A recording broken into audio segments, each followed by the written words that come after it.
मायावती का बयान, बांग्लादेश में हिंदू अल्पसंख्यकों पर हिंसा और भारत में आक्रोश। मज़ीद टाइम न्यूज़। हाल ही में बहुजन समाज पार्टी बासपा की सुप्रीम मायावती ने सोशल मीडिया पर एक बयान जारी किया, जिसमें उन्होंने पड़ोसी देश में बांग्लादेश में तख्ता पलट के बाद व अल्पसंख्यक हिंदू समुदाय पर हो रही हिंसा और अत्याचारों की कड़ी निंदा की। मायावती का बयान। मायावती ने लिखा कि बांग्लादेश में तख्ता पलट के बाद वह हिंदू अल्पसंख्यकों पर हिंसा, जुल्म और अत्याचार की घटनाएं बढ़ गई हैं, जिससे वहां का माहौल बिगड़ता जा रहा है।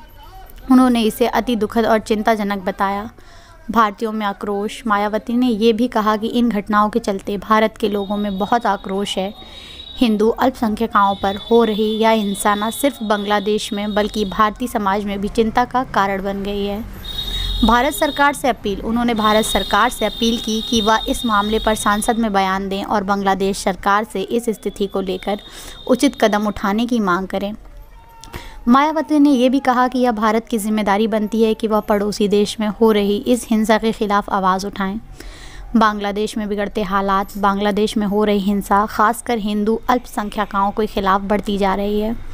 तख्ता पलट के बाद देश में राजनीतिक अस्थिरता और धार्मिक अल्पसंख्यकों पर अत्याचार की घटनाएं लगातार सामने आ रही हैं। यह स्थिति भारत के लिए भी चिंता का कारण है, क्योंकि भारत और बांग्लादेश के बीच ऐतिहासिक और सांस्कृतिक रिश्ते हैं। निष्कर्ष, इस समय भारत और बांग्लादेश के रिश्ते में तनाव और चिंताएं बढ़ी है। मायावती का बयान न केवल बांग्लादेश के भीतर हो रहे घटनाक्रम पर चिंता जताता है, बल्कि यह भारतीय नागरिकों की भावना का भी प्रतिनिधित्व करता है।